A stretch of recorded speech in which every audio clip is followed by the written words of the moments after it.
So, hello everyone. Now we are back with the third episode of Tea Talks with Teachers, straight from NSHM Knowledge Campus, Kolkata. And today we have Amartya Banerjee, who is the director of Media and Design School, NSHM Knowledge Campus, Kolkata. He has had 21 years of experience in academy and in industry. Hello, sir. How are you? I'm good. So, sir, we have got a series of questions for you. So, Start shooting. so first of all, I wanted to ask you that the after the pandemic, like we have seen a change in academics. Like the students got like they started doing the online classes. Like we have seen a lot of changes as a student. But how do you feel about it as a teacher, as a faculty? What changes do you see post pandemic? So the best part of pandemic is that pandemic has opened learning boundaries. Pandemic has brought in blended education. So let's say earlier, which was only classroom lecture, now we have a blend of classroom lecture and also somebody lecturing from, let's say, USA or Europe or any part of the world, any part of the country, right?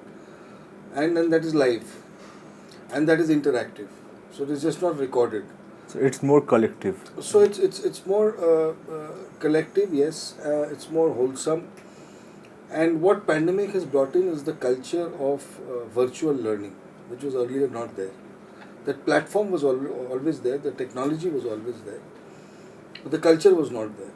So let's say even if I told you before the pandemic that you would have online classes, you would question and ask why, how is it possible to survive only on online classes? Yeah, exactly. Right? Exactly. Now, if a particular teacher tells you, okay, this session I will take online, you are okay with it. Absolutely. Right? So definitely it has broken the boundaries of learning confined to classroom. Yes, It has made learning more blended, and it has made learning also more interactive. okay. So, sticking to that, what amazes you most about society nowadays? So what amazes me about society nowadays is the adaptability, the way we adopted. See, we never thought ever that we would spend months and months locked in our homes, Yeah, right? Never, never. right? And suddenly it happened, and it happened suddenly, right? But at NSHM, for example, we were on back to learning in the next 2 days because we were already on a ERP platform, and then we started taking online classes, and they went on, right? Yes, And exactly. we adopted to the change. Similarly, working professionals adopted to the change of working from home, Yeah, right? Working from home, doing meetings from home, and in fact, some of the organizations are still working from home, exactly. right? So what amazes me most about this whole thing is adaptability and the way we adapted. And leave alone colleges. Colleges, we have adults. How about schools? Yeah, Children studying in class 1, 2, and 3, and 4, even they had online classes, right? So this whole adaptability of not going out of home and still surviving and surviving well is what amazes me every day. so sir, you have been to abroad a lot of times, like you So were I've there. also worked abroad, yes. Yes, sir. So, sir, you have seen this culture, like they have this homeschooling culture there, right? So, sir, how do you see that? Like, Homeschooling is also in our country now. yeah. So, Yes. sir, it's like that change that we have got. Is it that change that we have got here also?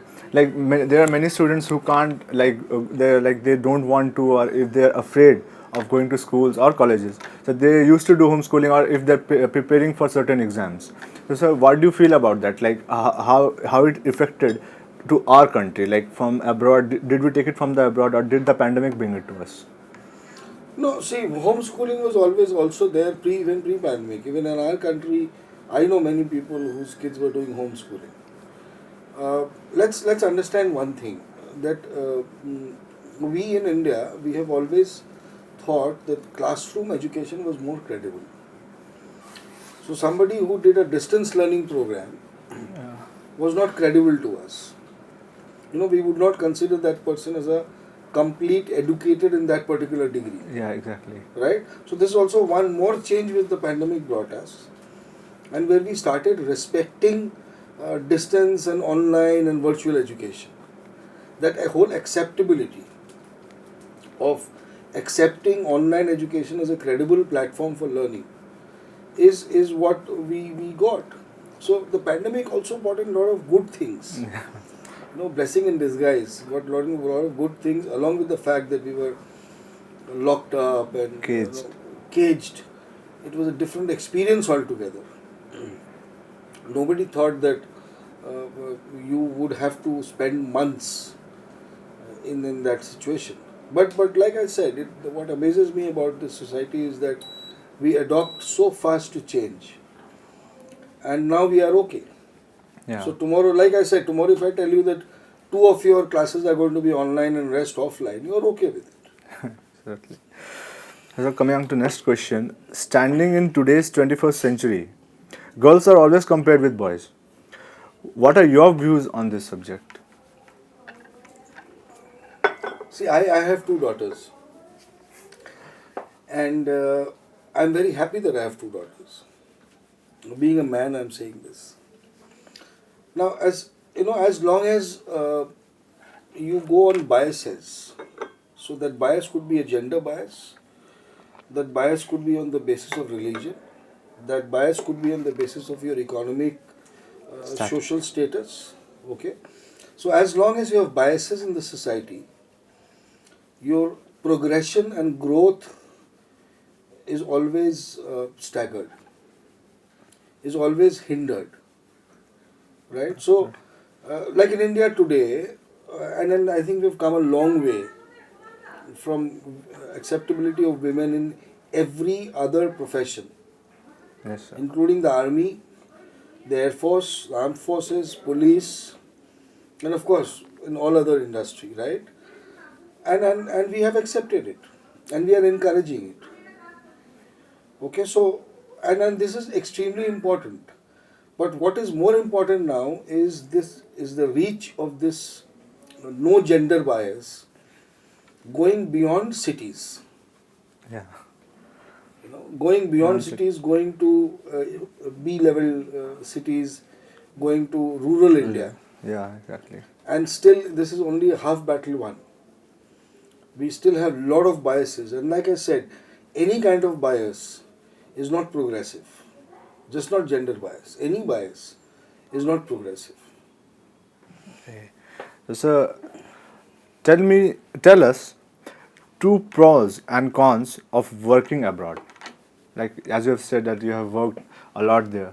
So, can you tell us? So what I missed the most was I worked in Africa for about 3 years, and then I have worked with a European company, but I was based out of India. There's a lot of travel which I had to do, but I've traveled to a lot of places. So I think we Indians are very homesick when it comes to food. So we always go and look out for our own Indian desi khana. You go to any country in the world, you will find an Indian restaurant. Yeah, we Indians are everywhere. Right? And we Indians are everywhere. Okay, so what I missed the most was food, of course.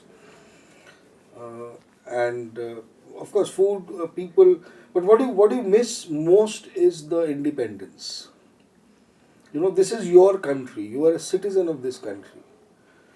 So even if you have a problem anywhere, you try and fight that problem as a citizen of the country. Yeah. Like I have had a couple of incidents while working in Africa where if I had a problem with a local, so the first disadvantage was the language. So even after the cops came in, they would converse in their own language with the local, which I would not understand. And then they would side up with him. Yeah. And not with me. So that is where you feel, and then this discrimination is all across.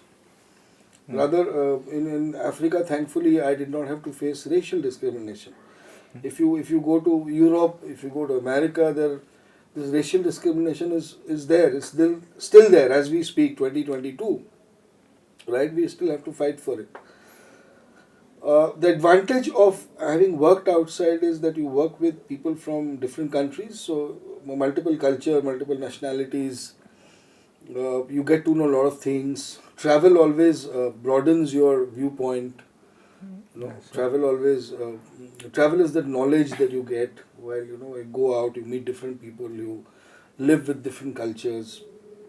You mix with different people, right? So that also always gives your outlook a very broad perspective. But then one always misses home and comes back. So, so sir, now going forward, most prestigious moment in your career. Most prestigious moment. So, well, I would say the most challenging moment was when I went to Africa to work, and that was also Education Institute, the oldest design college, and so everything was different. You know.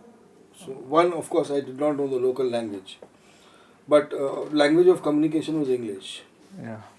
so that was all right. But then it was a different mindset.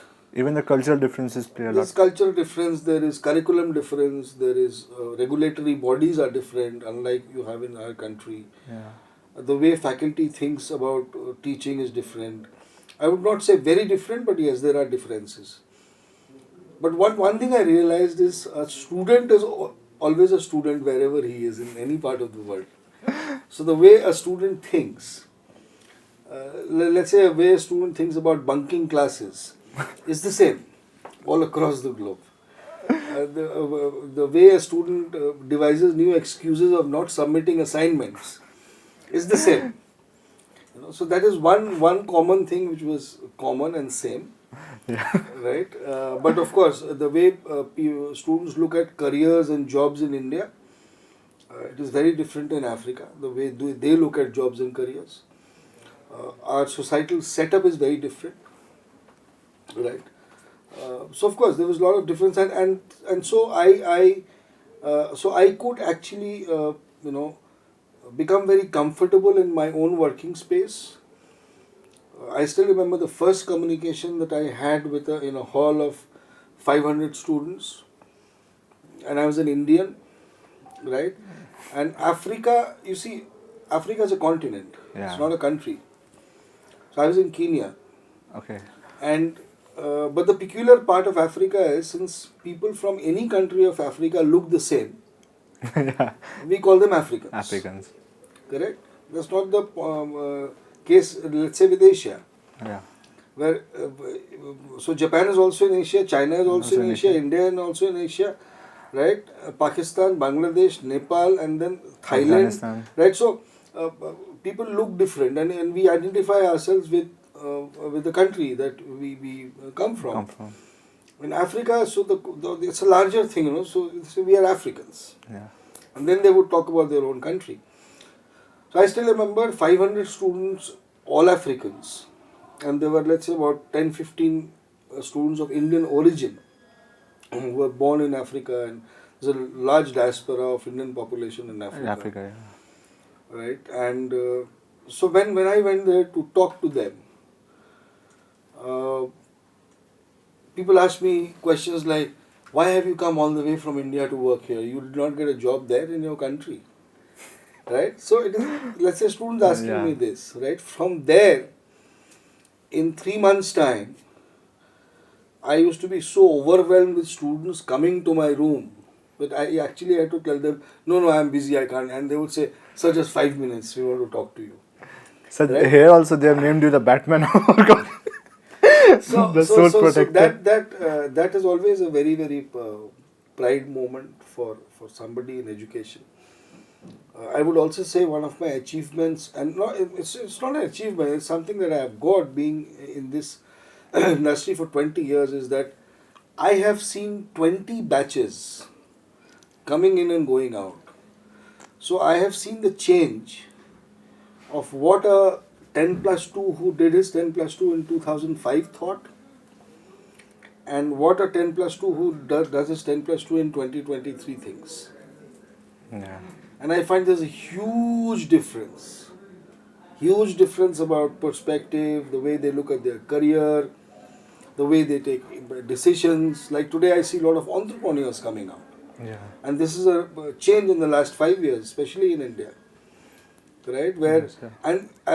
and what also pleases me most is that parents are also supportive of that choice, right? So, Yes.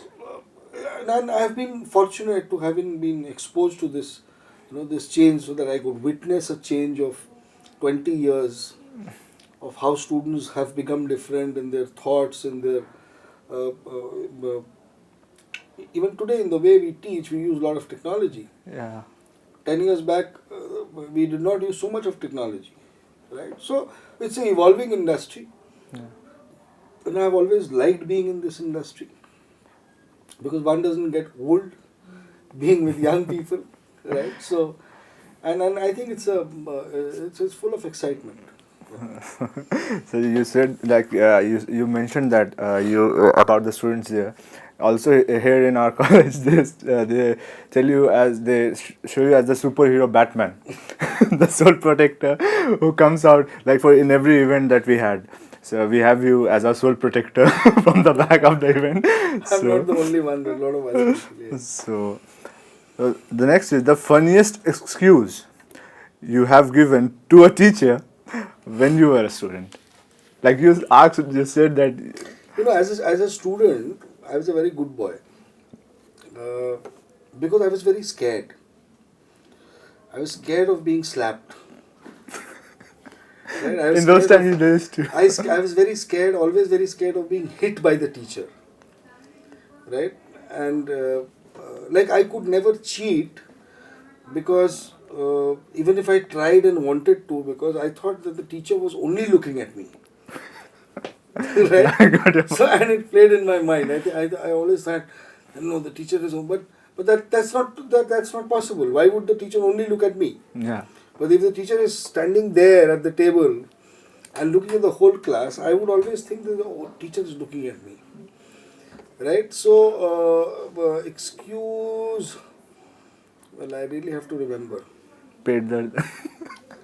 No, but No, I these couldn't. were common. These were Yeah. common, Pet dard and headache. Headache and everything. Yeah.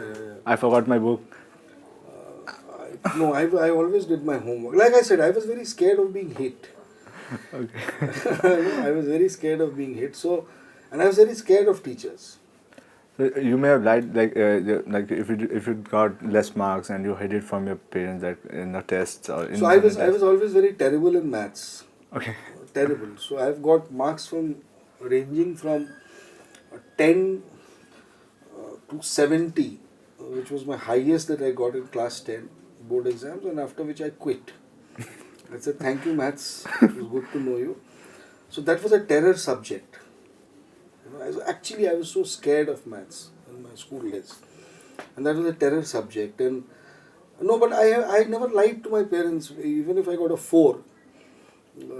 Because my parents knew, and I've been lucky that I've always had a set of supportive parents. So even in my time, when I completed my 10+2, which was more than 30 years back, I wanted to study arts after after class 10, and my parents allowed it, which was very unheard of Yeah, in my exactly. time at least, because in our times there were only 2 professions: either you were an engineer or you were a doctor. Doctor. They would not even ask you for the third. They would consider that you were a loafer. That was considered. So, बेटा क्या कर रहे हो? Engineering नहीं, medical नहीं, पूछते ही नहीं थे आगे क्या कर रहे हो, correct? In fact, my principal called my father, and he asked my father that, do you know he has taken arts? Are you aware? So my father said, yes, I am aware. He's taken arts, and so that way I have been fortunate. But I have a lot of friends who could never talk to their parents openly and tell them about their. You see, that is also one thing in our country, and that's a result of our culture. Yeah, exactly. That's a result of our societal setup. So now you're seeing any changes like for the Lot Gen of Z, change, lot of changes. from the millennials to the Gen There's Zs. a lot of changes, and because parents are now more open, but I also get to meet a set of parents who also get shocked when they hear Yeah, exactly. that what their kids are up to, right? but now parents are more supportive, more open. They've come out and also now that we have 600 career options. Yeah. So things have changed. Things have really changed. Okay. So coming to the second part of our interview, we have the rapid fire round. Okay. Okay. So you need to be quick with it, and we Where's need. the hamper? I think Oh, rapid fire is a okay. hamper. Oh, my production team. Why? Where is the hamper? So I'm so sorry for it, but we'll bring the hamper to you. Okay. For sure. So the first question is, best word that suits your personality. Ambitious. What were you like in high school? A studious or a nerd student? No, I was a mix. Studious, yes. Not a nerd. I was never a nerd. Okay. There was a little bit of fun. Yeah, I was a football player. I was also captain of my school. Okay, so that, So, I mean, Yeah, but I was equally serious about my studies, okay. about my grades. So I always had good grades. Next is, what's the last thing you Googled? Weather forecast in Kolkata. I googled it. I think 2 hours back. It's terrible nowadays. It's terrible. Yes. So, if you could be the character in a TV show, what character would you want to be?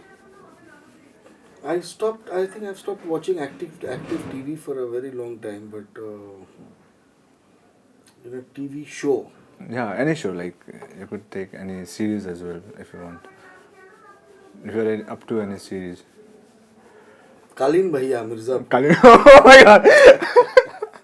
He's a very powerful character. Yeah, he's a very powerful character. Name a song that makes you happy. Hum honge kamyab. This is one song, and whenever I hear this, I think it's a very encouraging song, and it brings a lot of emotions also, because I think all of us have heard this song many times in our lives, starting from childhood, and it's a song which is full of hope, and also Hum honge kamyab. Okay. The next is, are you an explorer or homebody? Explorer. I'm a traveler, explorer. Yes. Going abroad. Yes. So next is, coincidence or fate? Fate. Fate. If a movie was made of your life, what genre would it be? Romantic, drama, comedy, or romantic comedy, action? Drama. Drama. Okay. What's your hidden talent? This was like the most, like the I can star marks question. The I star can marks. whistle any song that I've heard, the full song. Any song. Any song that I have heard, Okay. I can whistle the song, the full song. So we wanted to, like, if you can please, like, any song, like Hum Honge Kamyab or anything. Okay, I'll try.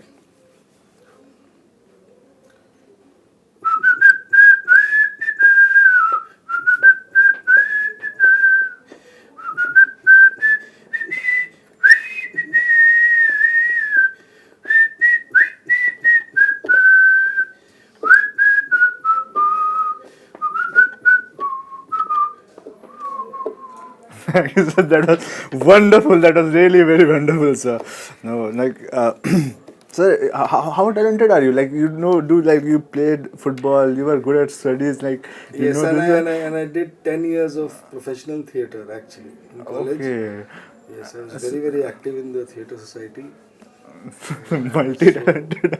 So see, I like I said, you asked me to whether I'm an explorer. So studies, I was never pressurized by studies, and I always thought that if you knew your concepts well, that is more important.